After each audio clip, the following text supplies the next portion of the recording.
દારૂ દૂષણ છે અને દારૂના દૂષણ ને જુઓ, જોઈ શકો છો દારૂ પીતા હોય વ્યક્તિઓ જોઈ શકો છો. આ યુરિયા ખાતર, જે યુરિયા ખાતર દારૂમાં નાખવામાં આવે છે અને આ દારૂ તાત્કાલિક બનાવવામાં આવે છે, જે કાચા માલમાં આપણે જોઈ શકે છે. એટલે જે દારૂ પીવે છે એ લાંબો સમય નથી જીવી શકતો. તો જે દારૂ પીતા હોય એ લોકોએ સમગ્ર વિચારવા કરવા જેવી બાબત છે. આ કાચા માલમાં તમે જોઈ શકો છો આ દારૂનું બનાવવાની પ્રક્રિયા છે અને આ કાચો માલ હાલ જ નાશ પામે છે અને આ કાચા માલનો નાશ કરવામાં આવે છે, જેમાં યુરિયા ખાતરનો ઉપયોગ કરવામાં આવે છે. જરા જુઓ તમારી હોજરી, દારૂ પીવા વાળાની હોજરી કેવી રહેતી છે. એટલે જ કહેવત છે કે થોડો સમય દારૂ પીવા વાળો જીવે છે અને ટૂંક સમયમાં મૃત્યુ પામે છે. એક મિનિટ જોઈ શકો છો, આપણે અત્યારે આ જોઈ શક્યું છે.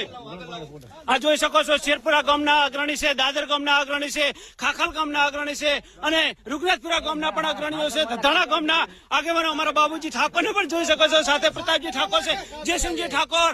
આ કાચા માલનો નાશ થઈ રહ્યો છે અને ખરેખર આ દારૂ જોયા પછી એવું લાગે છે કે ખરેખર એકદમ આજે જેની અંદર યુરિયા જેવા ઘાતક દ્રવ્યો નાખવામાં આવે છે, ખરેખર માણસો મરી રહ્યા છે. અને શેરપુરાના સરપંચ આપણી સાથે હાજર છે ત્યારે આપણે જોઈ શકીએ છીએ કે આ ખરેખર દારૂ દૂષણ છે અને આ દૂષણનું ડમ, કાચા માલનો નાશ થઈ રહ્યો છે. અને જોઈ શકો છો હવે દારૂ પીવા વાળા લોકોને વિચાર કરવાનો છે કે દારૂ કઈ રીતે બને છે. આવો દારૂ આ રીતે બનતો હોય કેમિકલથી, તો એ દારૂ પીવા વાળાનું આયુષ્ય કેટલું રહેવાનું. જ્યાં પોલીસ કામ નથી કરી શકી ત્યાં જનતા રેડ કરી છે. આ સૌ અગ્રણીઓ સાથે છે, તમે જોઈ શકો છો ને આ અગ્રણીઓ દ્વારા જ આ કામ શક્ય થશે. અને દારૂ બનાવનાર વ્યક્તિએ પણ સાથે કબૂલ કર્યું છે, સમાજની સાથે રહેવું છે, સમાજ જોડે રહેવું છે. એટલા માટે તેને પોતાની જાતે ભઠ્ઠી પોતાની વિનાશ કરી છે અને આ ભઠ્ઠીને કાયમને માટે નાબૂદ કરે છે. અલ્પેશ સેન ઠાકોરનો રિપોર્ટ.